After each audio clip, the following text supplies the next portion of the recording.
A lot of colleges, a lot of universities, they teach marketing. And unfortunately, they teach marketing to prepare you to go, work for a large corporation. So that means, hey, we're going to teach you marketing concepts at work when you have multi-million-dollar advertising budgets. Let's get making conversations about marketing count. Straight out of college, they don't know anything because first of all, if you're just taught the tools, what you learn right now in this second will change the next second.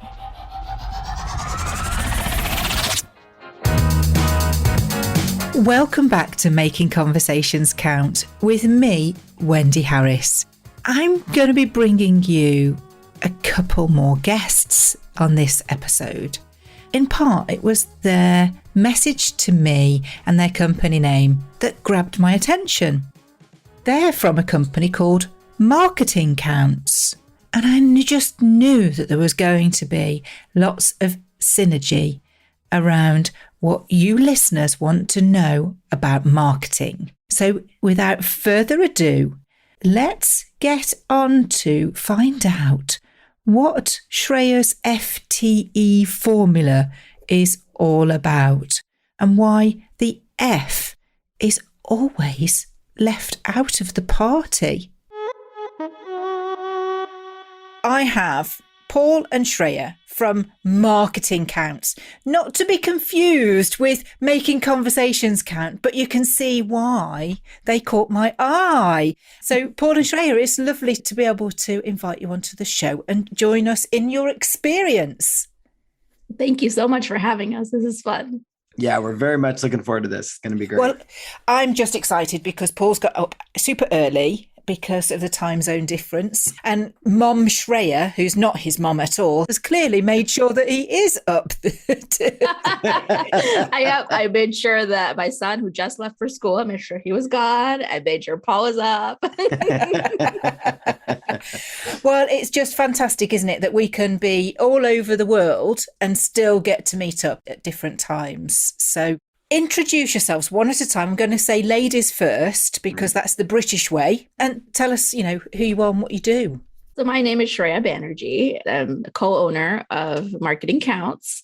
And Paul and I met about, 4 years almost. So I don't really have a marketing background. I have more of an engineering background. I dabbled in marketing a little bit because it's a hobby of mine, or used to be a hobby of mine back in college. Running paid ads, running like things, how, passive income was my to-go. But then graduated college, had a corporate career over 12 years, very successful. My background is more lean and process-based. I used to work for aviation industry. 6 years ago, my son was born. So back then, like everybody looking for work-life balance, I did the same thing. Even though I loved my job with him being in daycare, being sick all the time, and just trying to figure out how everything works, I kind of went back to trying to find that passive income path where I could be in control of my time. And that's why I came back into internet marketing. Did a few product launches, and then met Paul 4 years ago where we decided to talk. Like his background is marketing, like solid heavy. He knows his stuff. And mine's more in process and growth expert. So when we combined our skills together, we created Marketing Counts, where not only did we expand like super fast, we grow over the 4 years, but now we also help companies create teams and grow super fast, scale pretty much. Well, Shreya, it sounds fantastic that you've gone from side hustle to full-time mompreneur, really, which is pretty cool. And of course, having a lean and Prince kind of background, when you go into corporate companies, you're going to have that understanding of how they're going to be ticking and the culture of that. So I can see why you and Paul kind of gravitated together. So Paul, what's your side of the story? Yeah. So I've been in business for over 23 years. I started as a teenager running a dial-up connection from my parents' house all the way, that noise. Yeah. You've got mail. Yeah, clearing down to that. So that was how I started my business as a teenager in a small town. And from there, and I started actually marketing apparel through email to different high school teachers and coaches and things like that, athletic directors. So I was selling shirts like this, custom screen printing, custom embroidery, those types of things. And so I learned email marketing. So that was kind of how I learned. And then it just kind of transitioned from one client to another. And there I was at 18 with my first clients. And then at that point, I tried for 8 months to work in corporate and realized it was not for me at the age of 21. And then by that point, I realized, okay, I'm just going to be full on entrepreneur. And I've been that way ever since, and just have continued through the marketing journey, launched my own courses, my own training products, had a good run of success for that. And from there, I went on and produced a feature film as well. So a movie, decided to kind of take my marketing skills outside of internet marketing. And we had some success there, kind of transferring some of those skill sets. And then met Shreya, like she mentioned, 4 years ago, and was kind of at that spot where I was like, all right, I'm a solopreneur, but I want to make this big. And that was, when I found out she had that process background, that was the thing I was lacking. So it fit. Discipline, if we're honest, isn't it, Shreya? Yes, discipline, probably. It's discipline. I'm only pulling your leg, but it is. It's when you can see, we play to our strengths, and that doesn't mean to say that you haven't, that you're weak in a particular area. Right. It's just that, if you can sort of, if you can max it, you're onto a winning formula, aren't you? When you both came together, I know you do a lot of marketing stuff. So what do you do to help your clients with their marketing now? Yeah, so we have an agency called Marketing Counts. Success Counts is the overarching brand, but then we have Marketing Counts, which is our company. It's our agency where we work with clients, and we do a formula that Shreya's put together called the FTE formula. So she's really good with processes, and we kind of found that a lot of our clients are missing the boat when it comes to marketing. So I'm going to have her kind of talk through that FT formula. And I saw how the 3 pillars that you use, isn't it? Yeah, so 3 pillars. Yeah. Yep. And there's a certain order you have to do it into. Right. So the basic principles, what we focus on is F is the foundation, T is the traffic, and E is engagement. Now, most of the time, everybody just goes after traffic. If I have traffic, I will make money, which is yes, but you might not make enough money, or sort of the money by that default you want, or by accident. Yeah. Right. If you have enough audience, you'll make something. You might make 1 sale and you'll be happy. But what we teach is having the foundation first mentality, is work on having that digital presence or even offline presence, whatever presence. You work on your foundation. Like, you can't have a brick and mortar store. You can't have anything inside it, not selling anything, and open your doors and say your business is open, right? And that's having the traffic first mentality, is saying, I just have a building, so I'm going to open the doors. People will come in and eventually buy something. I'll put a can of tomato soup or something, but that doesn't work. And if you relate that and have in the digital world, that's exactly what you do when you say, I'm just going to start driving traffic. I'm going to start turning on ads, or I'm going to put, make posts on social media 20 times a week or a day or whatever the crazy schedule you come up. But if you don't have your foundation in place, like have a landing page, have a website, have somewhere to capture your audience's information, then you're not going to convert. You're not going to get the benefit that you're looking for. And then you're going to get frustrated and then say, I tried marketing, it doesn't work. Which in fact, Marketing Counts, it works because you didn't focus on the conversion piece. You didn't focus on your foundation. So that's what we teach quite a bit, is changing your mindset almost of how you think about your marketing and thinking foundation first rather than traffic first. It's funny how mindset comes into everything we do, doesn't it? It's because there'll be an experience that we've had and we go, oh, I don't believe that can work. So of course it's just never going to work, because you're not looking at reframing that into, or how does it work for other people then? Because it's not just by luck, is it? No, people, it's such a great point. Yeah, because the mindset is probably half the battle. Too many people, even in marketing, they take their advertising campaigns, they shut them down too early. They take, discredit ideas. And sometimes you're not following the right process. It's not that marketing does not work. It's you're not following the right process. And a lot of times too, it's by default, at least here, a lot of colleges, a lot of universities, they teach marketing.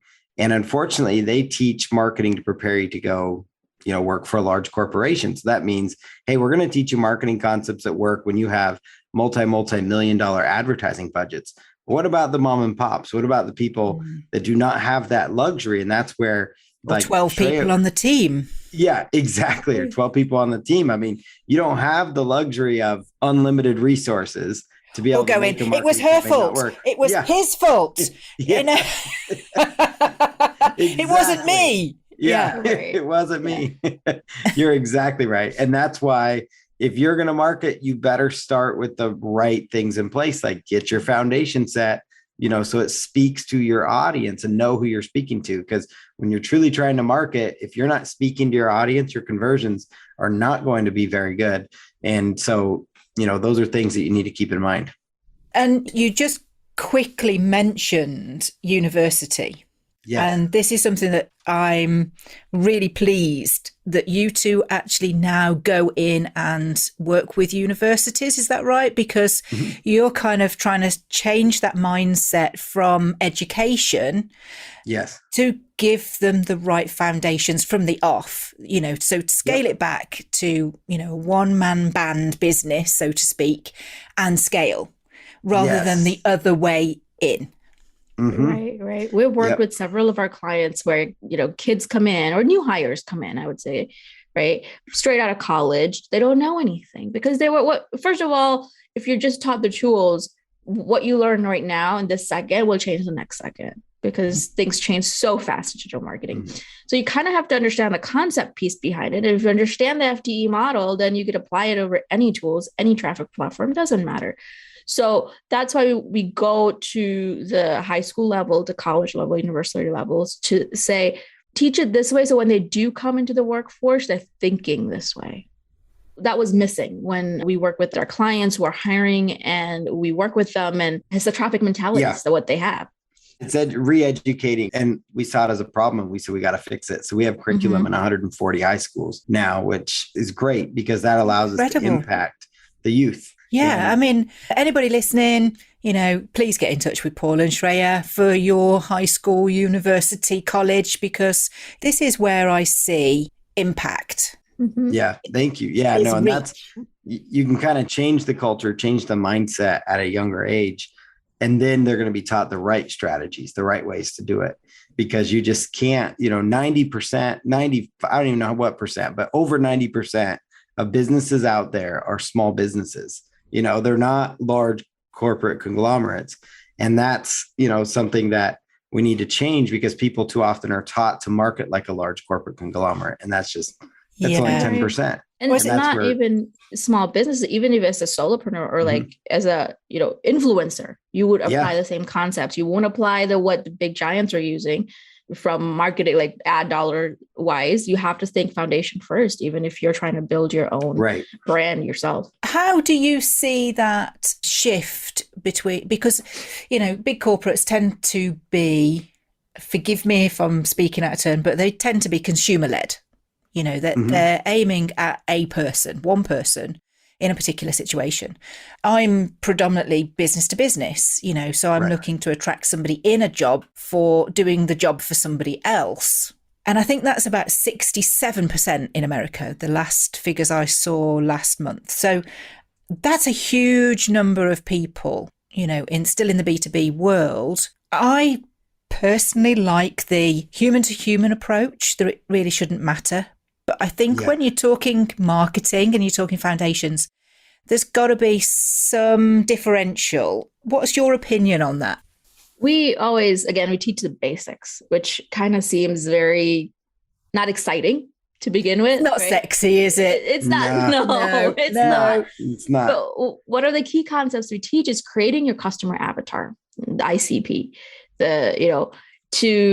and no one does that, unfortunately. If you're starting a small business, you don't do this because you think about everything else, but you don't start at the basic. You don't start at the letter A, right? So creating your customer avatar, figuring out who that person is, and we actually name it. You could have like 20 different personalities. For example, maybe you sell toilet paper. Toilet paper is for everybody. So how do you market to your key person? But they're different segments, even within the toilet paper market. So some people might want the cheapest out there. Some people might want the most comfiest out there. Well, those are two different customer profiles. And you're going to have to decide, we name them, Sally and Matt. And Matt wants the softest one and Sally wants the cheapest one. And then when you're speaking and designing marketing materials, you're specifically creating stuff for Matt. That's going to speak to him. And even as an individual, I could do that. Even as a solopreneur or influencer, I could talk directly to in one channel to Matt, and then on another channel on a different page, different landing page, different, part of my website, I could talk to Sally. Two different approaches. They're still getting the information, but they're clearly going to resonate differently. Yeah. Yeah. So you're kind of basically sort of saying, well, depend on whether you're on Instagram or on LinkedIn, will be how you write that content for that ICA. Right. Correct. Yeah. And it's also very important because, when you're going for the right customer avatar, like you're going to dig into their demographics. You're going to know, okay, what's their age generally? What is their interest? What are their likes? What other products like your product do they purchase, digest, go through? What kind of podcasts do they listen to? What kind of books do they read, especially in the B2B space? Those kind of people. What personal development experts do they follow? So then you can speak to them effectively. Like really getting to know who that person is very important. And if generally speaking, you're not going to get it 100% right every single time, right? But if you're generalizing it, you're going to be a much more pinpointed messaging with your messaging than you would if you just kind of, I like to call it the spray and pray mentality, So, you don't think, you just throw it out there to the universe and hope it sticks. And that's not the best approach with marketing. And that's how you can lose a lot of money. I would say as well that you need to get that niche because you can sometimes have an idea that it's going to be somebody, let's say Shreya. And actually, when you start to boil it down, it's not Shreya at all. So you could have gone completely off on the wrong track, spending all this time, effort and energy. And Shreya's like, why would you want to be talking to me? Right. Exactly. Yes. You nailed it there. It's exactly. And then you just lost all your money and time and energy. Then you're not having the right conversation with the right person, are you? To make it count? Yes. So that was kind of what made me think of that.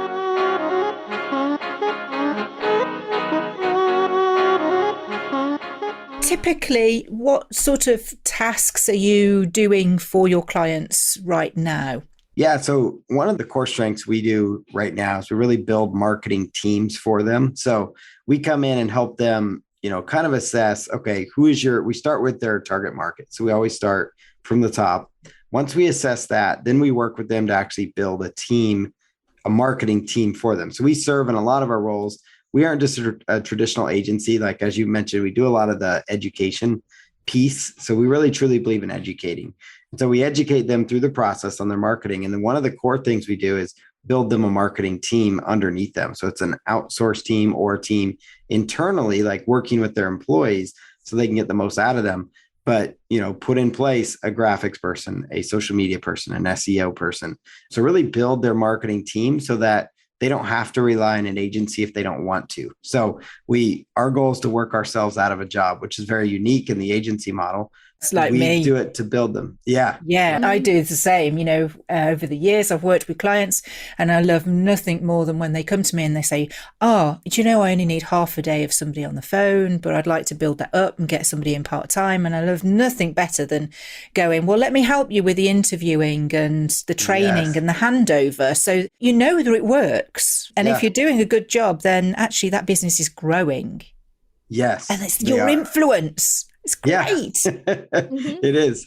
Oh, I love it. We have so many synergies. I like it. Synergies count. Absolutely. That's a new t-shirt right there. Yeah. That's right. I love it. We're going to carry on that conversation in just a moment. But first, time for Wendy Woo's tip. You'll perhaps notice that I always try to personalise my tip around the episode. And it comes up in conversation with Paul and Shreya about how it's really important to get to know your connections and not to be disheartened if something takes time. Now, as part of my 4R formula, I've spoken about timing being something that's really important. So the example that Paul and Shreya said was that somebody got in touch 4 years later because it then aligned with what they were doing. So just remember this for me, please. You'll hear, it's not what you know, but who you know. Yeah, I will take that one step further and say, it's actually what you know about them that's going to give you value. later when you're brainstorming and thinking, who do I know already? Because that's clearly where we start. Why do your clients buy from you? Well, that's where you're going to need to be talking about them. That's your foundation first. That's the F word that has been missing from a lot of people's formulas. We all know that traffic is important and we like the feeling that we get when we have engagement. But if your foundation's not set, it's like anything. It's really short-lived. So play to your strengths. Use what you know. Put that in place. And of course, then the rest just comes quite naturally.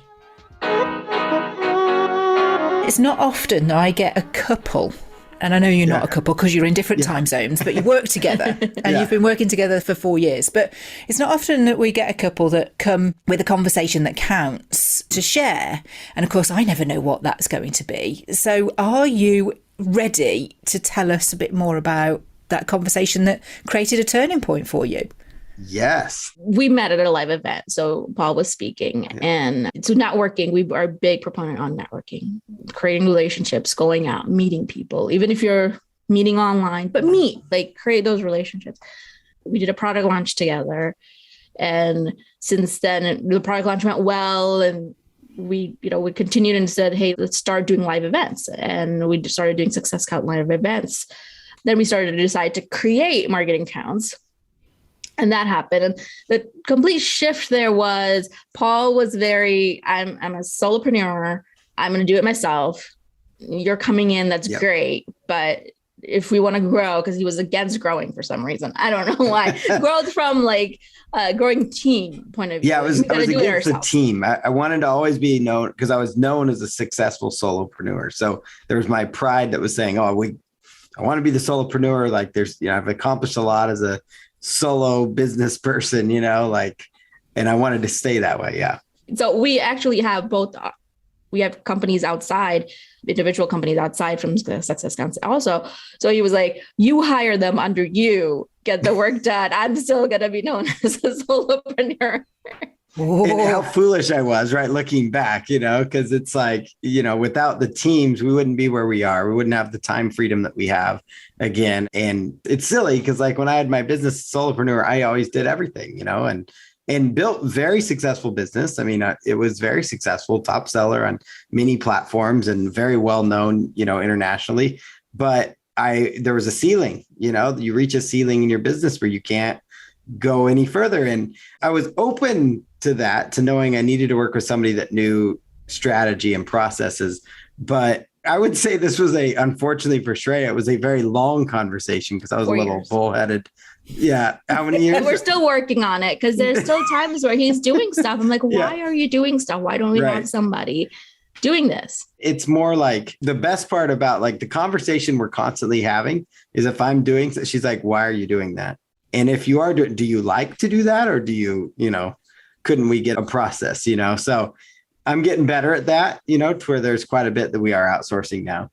That's got to come down to one, Shreya proving that her way is better than your way. Yes. To be fair. Yeah. Yes. Oh, it's way better. And once you've got that proof, that actually gives you the confidence and trust. Yeah. To be able to lean into other things, doesn't it? Mm-hmm. Yes. And if you've just been the only person that's been in control of everything, it's not, I don't think it's ego so much. I think sometimes it's just, it does come down to that trust piece. It's kind of like, well, I know I'm going to get it done. And if I don't, then I can give myself a kick up the bum. Yeah. I don't want to be giving anybody else a kick up the bum. Right. And I think that's sometimes half of the battle, isn't it? Is that none of us want those difficult conversations of going back and sort of challenging and saying, well, it didn't go how I wanted it. Oh, yeah, exactly. And, I had those moments in my past where I tried some of the outsourcing model. It didn't work. And really come down to it wasn't their fault. The person I brought in, it was my fault because I didn't have the proper communication with them to tell them exactly what I wanted, right? I didn't have the right conversation with those people, and so Shreya brings that process approach. If you have a process to the people you bring in, then they can actually do the job effectively. It's not about that outsourcing doesn't work. It's not about that a certain website you outsource on doesn't work. It's, it does not matter. What truly counts is that, having the right process so that, conversation really matter, makes a difference. Also, to be effective to you, you cannot hire ad hoc. Like, okay, if your website's down, you need somebody, yes, go get that one person. But you have to have repeatable processes within your business to say, I'm going to hire somebody to do this particular task. So I'm not sitting there explaining to them every single time and wasting my time. I think that was a big hurdle for Paul. So he's like, it's much faster for me to do it rather than try to explain this to somebody else to do it. Well, if you do it 20 times a week, explain it to the one person one time, maybe twice, that person will take over. Yeah, right, dummy. Come on. Right. That's exactly it. Yeah. But it's a trick that we all fall into, isn't it? Is that, to be successful, it's got to be on our terms and that's it. Right. To be an entrepreneur, it's just about you. Well, do you know what? There are many, many influencers that started out as individuals that built teams and didn't necessarily employ anybody. Why is it? We will go to an accountant, right, for our taxes. We will go to a solicitor for advice on contracts. So why do we not trust other people in other types of industries like marketing and sales and, just about anything that you need? Because actually that's your team. It's corporate. It's just pieces of a jigsaw puzzle. It definitely is. That's a really good explanation of it. No, it really is. And it all fits together really well, especially when you follow the process. And do it Shreya's way. And step back. Do it Shreya's way. I need to do it Shreya's way.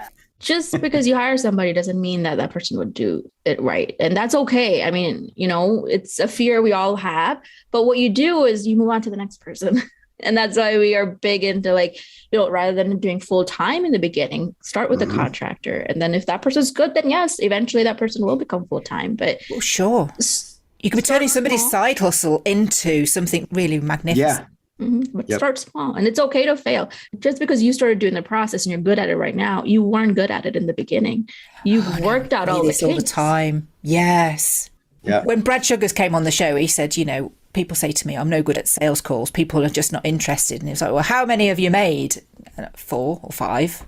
Well, 4 or 5 sales calls isn't going to be, the snapshot of success for the rest of your life in your business. Is it? Right.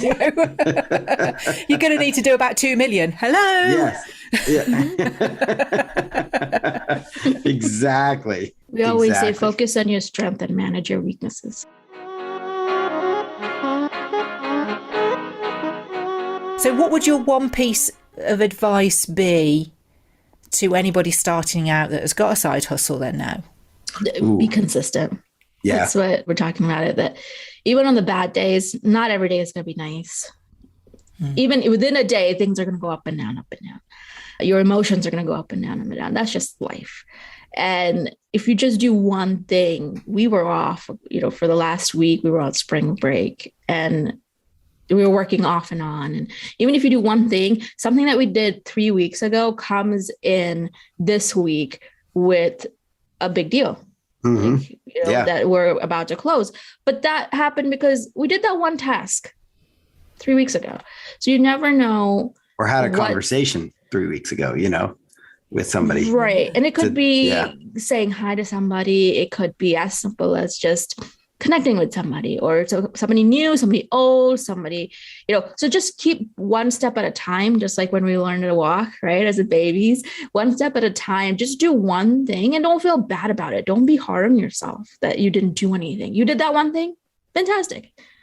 It's going to snowball into something big. Yeah. Everything that I've built, over all these years, right, is starting with communications and having a conversation and, making those connections, so I'm constantly out there connecting with people on a deeper level. So Shreya talked about, for somebody that's doing a side hustle right now, the number one best thing you can do is go to live events, in-person events, if it's just a Zoom event, at least that's better than nothing. You're going to make a connection, find a Facebook friend or a LinkedIn friend or follower and somebody that you can connect with, right?